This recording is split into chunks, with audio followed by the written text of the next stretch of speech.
Okay, today we're going to discuss why globalization is the biggest stupidity ever, why you've been sold a lie, why everyone's poorer because of it. So, firstly, we're going to start with the theory of comparative advantage, by David Ricardo. This is Economics 101. You learn this in the second class of economics school. Biggest load of garbage. Let's start with it. Domestic economy. A sells to B. He sells very expensive £100 for a phone. He sells him food for £100. Expensive. Why not go and use comparative advantage? There's this country in red, China, right? And what's going to happen? They're going to sell you £80 cheaper, much cheaper food, right? But you can sell your product for much more, £110. Why? Because they don't have the things you have. I don't know, ARM chips from the UK, right? ARM. So they don't have that. They really want that. They can't get it. So they'll pay you extra. So you'll pay 110, you'll get cheaper, £30. Yay. The farmer, here, Mr. B, he's going to go, I can get cheaper stuff, inputs from China, fertilizer, whatever. It's cheaper from there. And then I'll be able to export cheddar cheese from the UK, which they can't get in China, for 110. Yay! I also get 30. Wow, great. Globalization is so amazing. Now we're going to explain why it's a load of rubbish. Okay, so again, our real scenario: A, B, domestic, closed economy. He gets a phone, he gets his food, closed. Now, what happens if you open it up to exports? A will get obviously the cheap products from China, 80.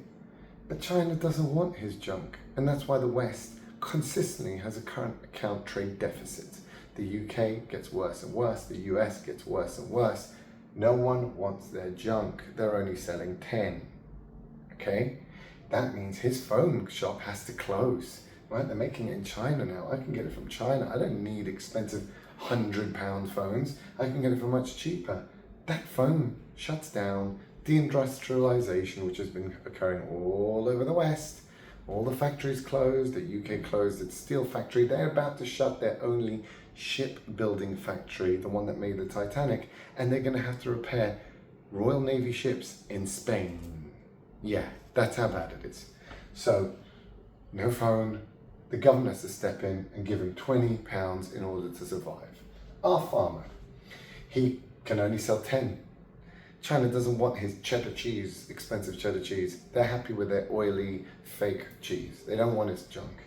So therefore, he's bankrupt. He sells out to big corporations. Oh, they love it. Big multinational comes in, and like a serf, they employ him for £20 to work on his own farm like a serf. Next year, anything change in our protectionist economy? No, 100, exactly. Fine. In our non-protectionist, Mr. A has to spend all his money he's made from here, which is only 50, and he takes it here and he spends it. Again, he can't export everything, his plant's shut down. The government can only give him 10. Why? There's no companies to tax, corporation tax. The people are poorer, there's no income tax to tax. People are poor. I'm going to have to reduce those benefits to just 10.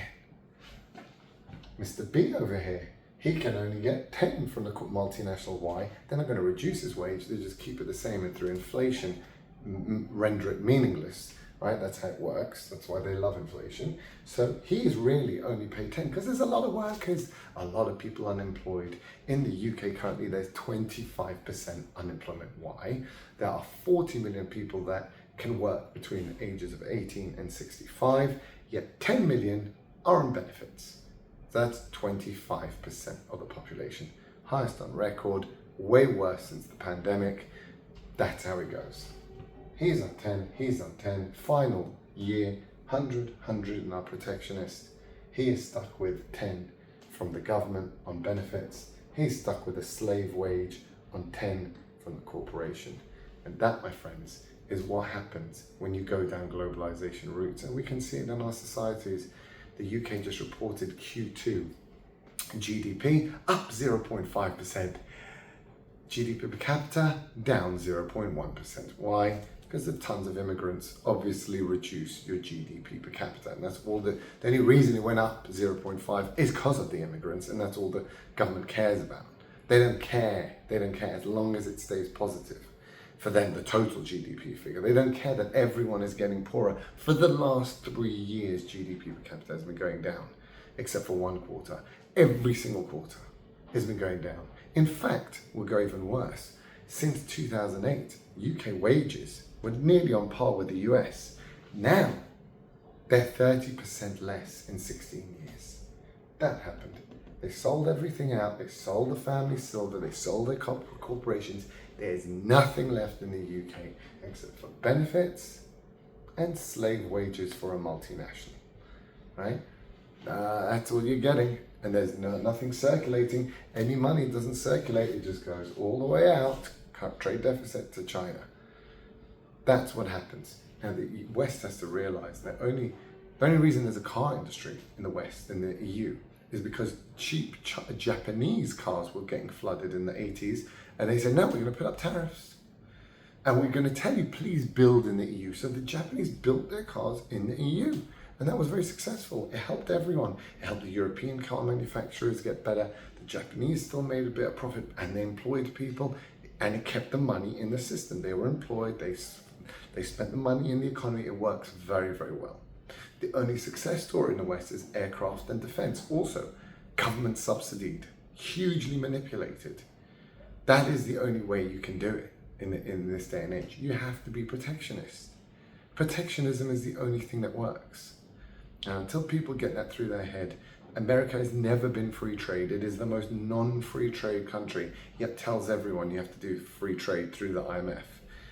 They forced them to do free trade. So people have to realize, if America is forcing everyone to do free trade, shouldn't, therefore, if I'm not forced, not do that? Yeah, that's exactly what should happen. So, globalization, unmitigated disaster, disaster, disaster.